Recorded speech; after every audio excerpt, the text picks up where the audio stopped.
오늘 신년 기자회견에서는 이명박 박근혜 전 대통령 사면 관련 문재인 대통령의 입장도 관심사였는데요. 지금은 때가 아니라고 분명히 했습니다. 사면을 먼저 꺼낸 더불어민주당 이낙연 대표는 뜻을 존중한다면서 호남으로 향했습니다. 우철희 기자입니다. 이명박 박근혜 전 대통령 사면 문제가 첫 질문으로 나오자 문재인 대통령은 중요한 질문으로 예상했다면서 무겁게 답을 시작했습니다. 솔직한 생각을 말하겠다고 고심을 드러내면서 지금은 사면을 말할 때가 아니라고 분명히 선을 그은 겁니다. 두 분의 전임 대통령이 지금 수감되어 있는 이 사실은 국가적으로 매우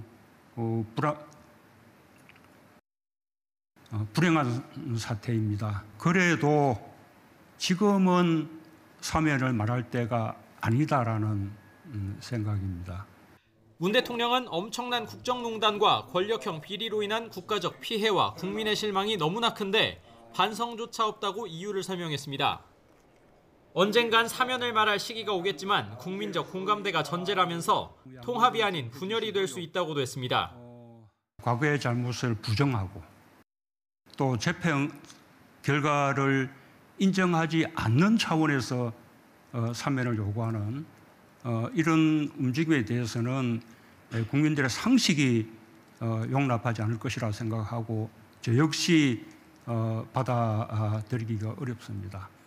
대통령의 부담을 덜어주겠다고 사면을 먼저 꺼냈던 더불어민주당 이낙연 대표의 반응도 무거워 보였습니다.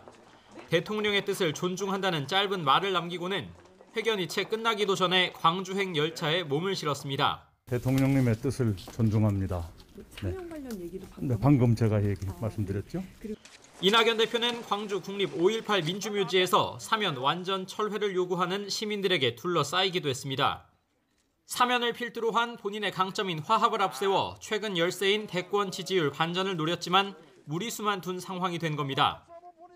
광주 방문의 표면적인 이유는 신년 인사와 민심 청취지만 정치적 기반인 호남에서조차 이재명 지사에게 밀리자 지지 기반부터 다시 다지겠다는 행보로 풀이됩니다.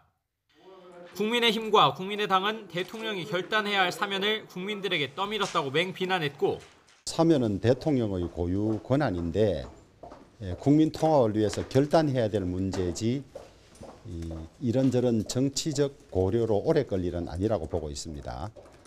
정의당과 열린민주당은 공감을 나타냈습니다.